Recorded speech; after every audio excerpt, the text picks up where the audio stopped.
Good day folks, in today's video we're going to talk about how to transfer the HD video files from your Mavic Mini over to your smartphone. We're also going to talk about video cache files. When you record a video with the Mavic Mini, the high-res version is not automatically stored on your smartphone. There's a low-res cache version that you'll find in the library. So we're going to talk about how to use that, how to manage it, and how to get your HD files over. So let's just jump right in and take a look.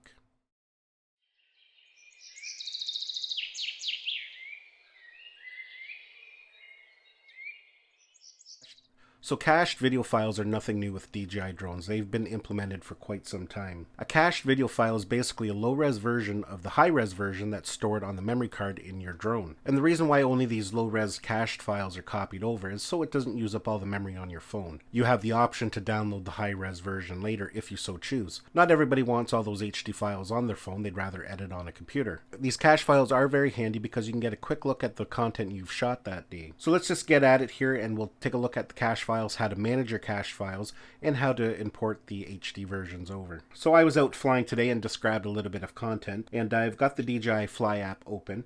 Now if we go down to the bottom here, you can see we have our album. If we click on the album button, you can see there's the content that I shot today. And like I stated, these are all just low-res versions. All of these files are fully playable. We can open them up and we can hit the play button, and it's going to play the low-res version. All the high-res versions are still stored on the memory card within the drone. The thing is, you don't actually have to download the high-res versions in order to share them or edit them. You can see over here in the top right-hand corner we have a share button.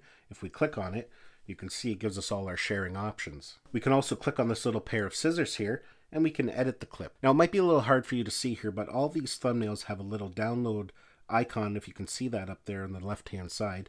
That means they have not been downloaded yet. Also, if we go into the file up here at the top, it says not downloaded. So you'll always know if you're viewing a cached file or the high-res original. So to download the HD version from the drone over to our smartphone, we have to power the drone on first. So I'm going to go ahead and do that now. So you have to wait for your drone to connect to your remote before you can download. And we know we're connected because we have that flashing green light at the back of the drone. So now I can hit the download button there at the bottom, and it's going to give us a time frame of how long it's going to take. You can see there's a circle graph there showing us the progress. Now the problem I find doing it this route is that it's very slow. If you've got 10 or 15 HD files on your drone that you're trying to transfer over, it's going to take a very long time. There is a much faster way, and we'll get to that here in a minute. I'm going to go ahead and pause this video now and let this finish. So that's finished transferring now, and it took an incredible amount of time. That was only a 45-second video, and it took almost 5 minutes. There is a much better way, and I will show you that here coming up. So as you can see here, before it said not downloaded, it doesn't say that anymore because we have indeed downloaded it. Now I've just launched my camera roll here, and you'll notice that it copied the high-res version to my camera roll. So when you download the high-res version, it's going to copy it to your camera roll. So that's basically what the cache video files are. They're basically just low-res versions stored on your phone, so you don't have to store all the high-res versions if you don't want them. Now within the DJI Fly app, we can manage our cached files. We've got the drone powered on, and I'm going to hit Go Fly. If we click the three dots up here in the top right-hand corner,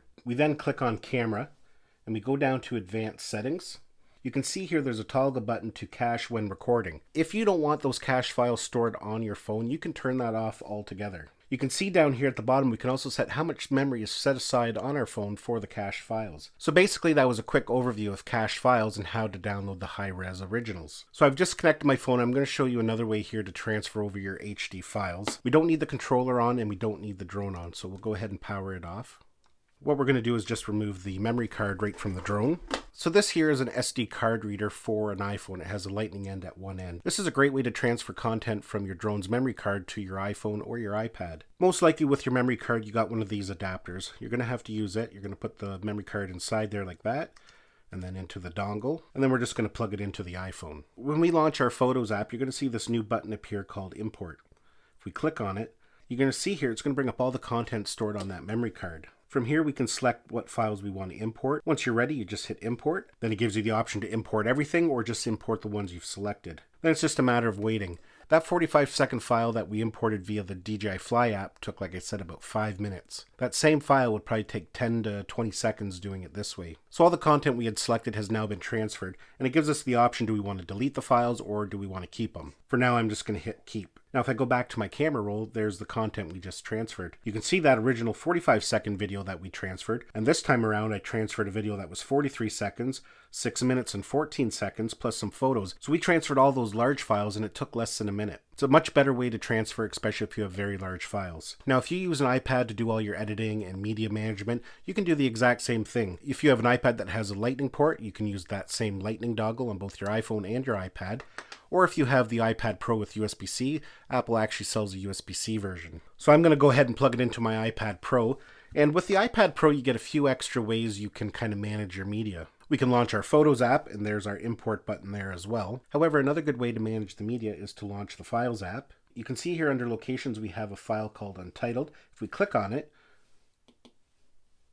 here's all our drone media.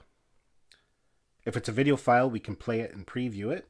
And we can use the management tools built into the Files app to move them over from the memory card to our iPad, and then we can go in later and edit them. So definitely, if you're a new drone owner, maybe you've just purchased the Mavic Mini, if you're going to be editing on something like an iPhone or an iPad, definitely it's worthwhile to pick up one of these dongles. Now, it doesn't have to be the Apple brand. There's many different ones on Amazon that you can get that are a little bit cheaper.